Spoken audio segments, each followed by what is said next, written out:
kupiganisha watu. Hatutaki vita. Hatutaki kuharibu mali. Hatutaki kuharibu biashara. Tunataka tushirikiane, tujenge msingi sawa sawa, tuhakikishe tunasaidia biashara zetu, tunapanga vile Wakenya wataenda mbele na tupange mambo ya amani katika taifa letu. Na mimi nataka niwaulize wote, tafadhali tusiharibu nchi yetu kwa vita na fujo, kuharibu mali, kuharibu biashara. Nchi ya Kenya ni mama yetu sote. Hakuna mtu wako na nchi mbadala or an extra place to go, maybe a few people, but majority of us, this is the only home we have. Ama namna gani jameni? So mimi nawauliza hasa vijana wa Kenya, nataka niwaulize kwa unyenyekevu vijana wa Kenya, msikubali ati kupatiwa pesa kidogo uende uvunje sheria, upige polisi na mawe, upige polisi na tear gas, upige polisi na risasi, uharibu mali ya wananchi, uharibu biashara ya watu, uharibu mali ya umma. Hiyo itakuingiza mahali pabaya. Kwa sababu it is not possible that anybody can attack the police. You cannot. The police is the symbol of security of Kenya. Therefore, you cannot attack the police with stones, I don't know, with all manner of crude weapons, including guns. That is not acceptable, and that will not happen in Kenya. And the police must be firm. They must be firm.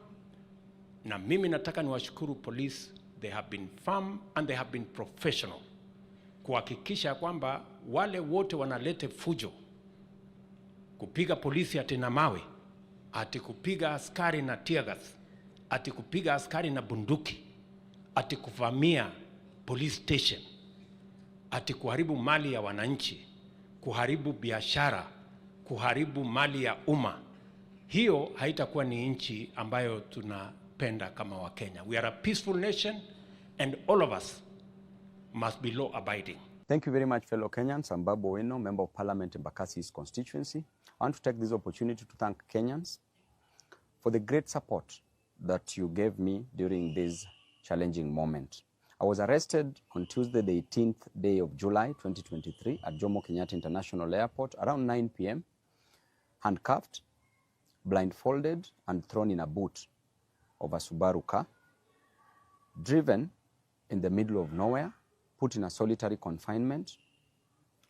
For 3 days, I went without food. No, I wasn't given food, no access to my family, no access to my lawyers, to my legal representation. I did not take bath, I did not take water, and that was a very inhuman treatment accorded to me. If a member of parliament can be treated in a very harsh way, what is happening to normal Kenyans?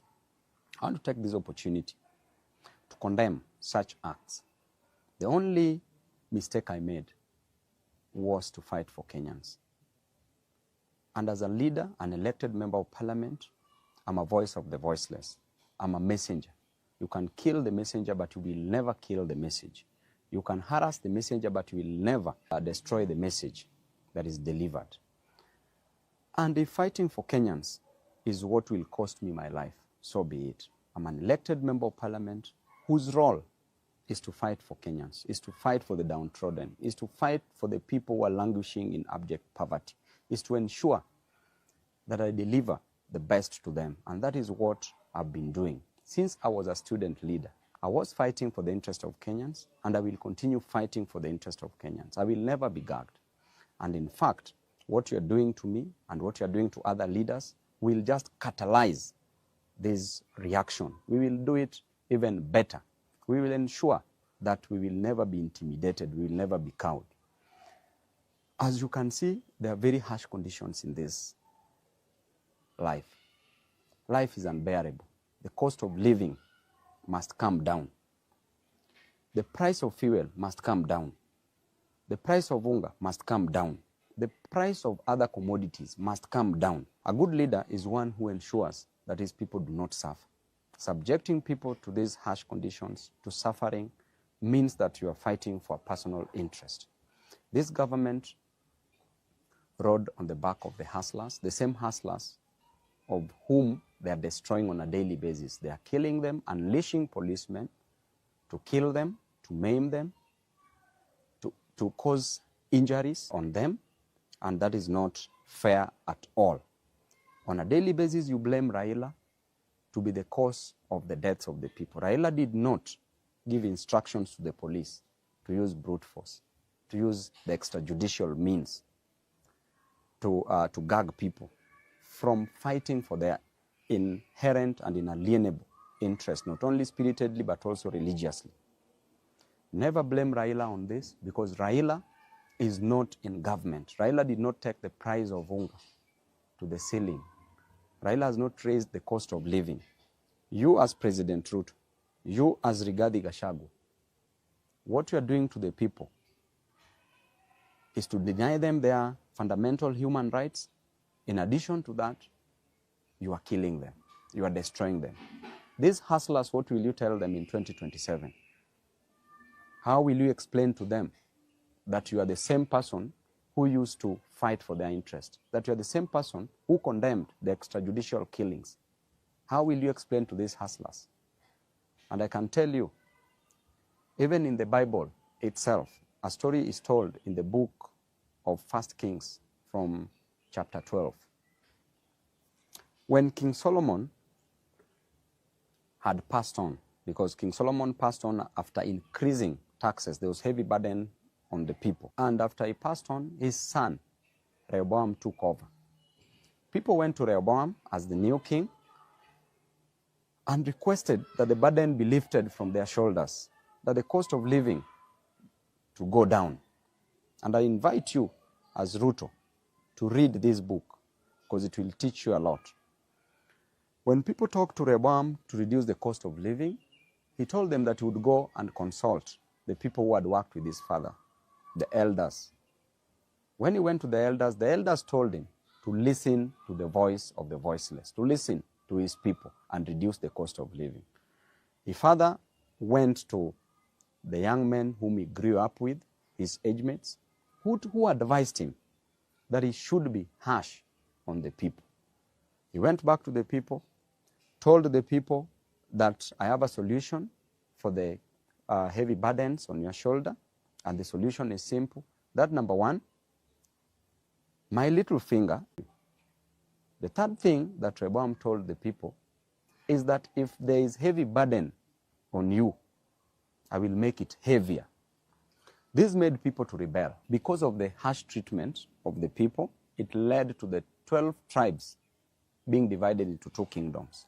One kingdom was the kingdom of Judah, which comprised of the two tribes, ruled by Rehoboam as the king, just as what is happening. And the other 10 tribes rebelled, and they formed the kingdom of Israel that was ruled by Jeroboam.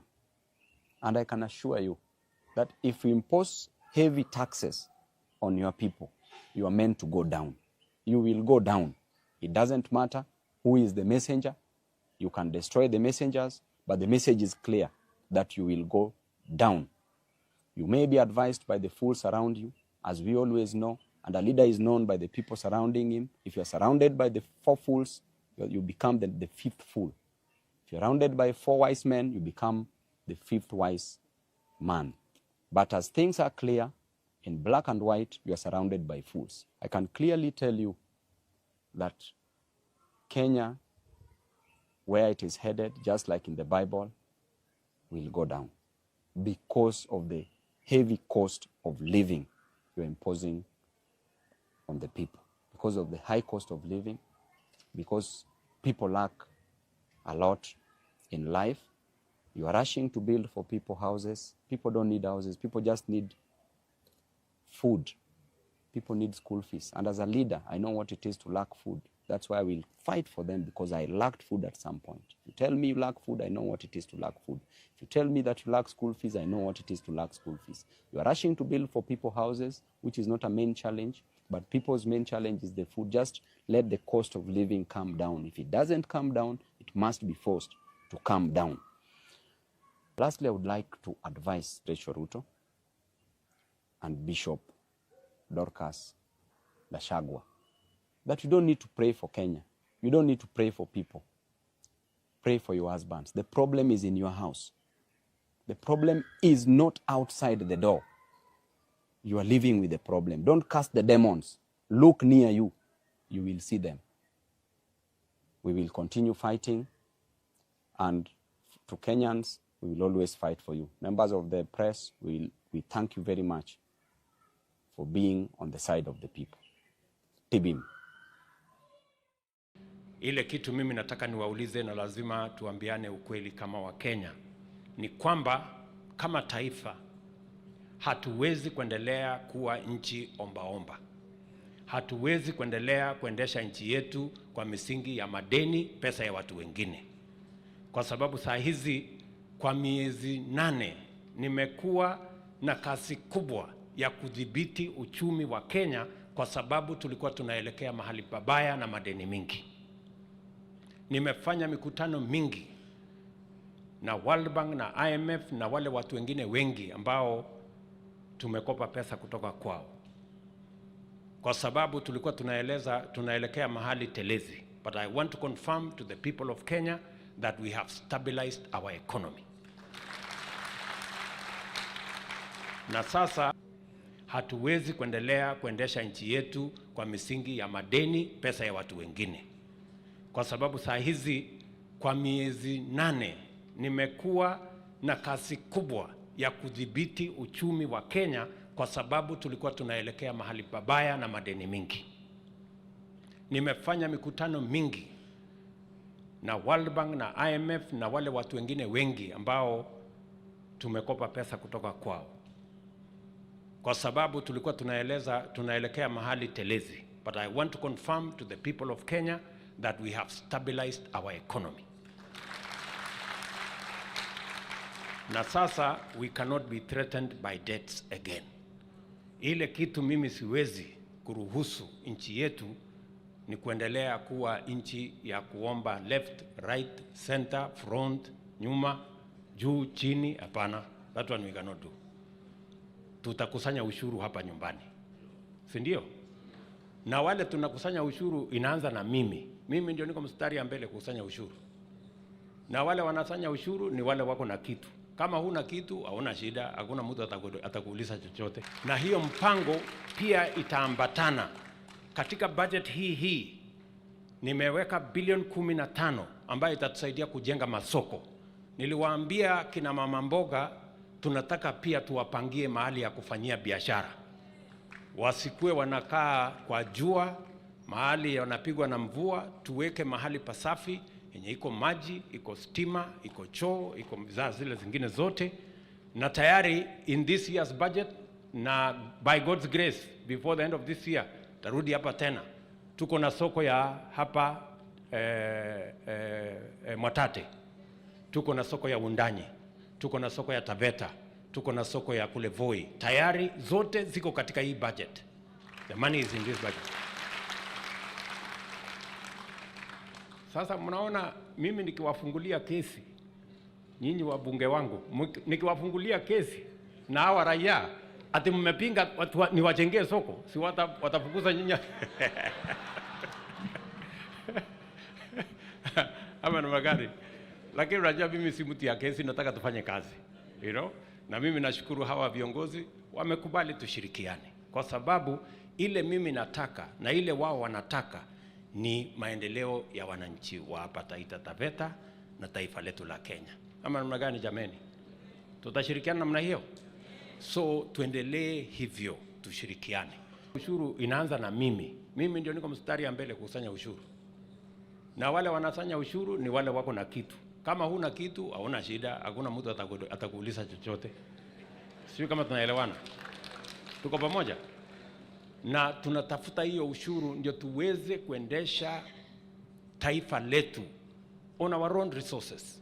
And if it is possible for us to do it, we must do it, because that is a sustainable way of taking Kenya into the future. Ndio tuweze kupanga mipango yetu tukijua tutatoa pesa wapi. Mimi nataka niwaulize ndugu zangu watu wa Taita Taveta County, ya muhimu mbali na kupanga elimu ya watoto wetu all the way to the university. Ile kitu nimesema kuanzia mwaka huu hatutakuwa tunapanga elimu ya watoto wetu peke yake, hapana. Pia tutapanga hawa watoto wakitoka shuleni, wakitoka college, wakitoka university, kazi iko wapi ya hawa watoto wetu, because it is not prudent to invest 630 billion every year in education and not think about what is going to happen to almost 1 million young people who come out of our education facilities in secondary schools, in colleges, in universities. We must have a plan. Na ndio sababu nimeweka hiyo mpango, nikasema mwaka huu tukienda mbele tunataka kuzalisha nafasi 1,000,000 kila mwaka kupitia mpango ya housing. Nyinyi mnanielewa? Na tayari hapa Taita Taveta County we have identified mahali ya kujenga the first 1,000 houses. We have already identified.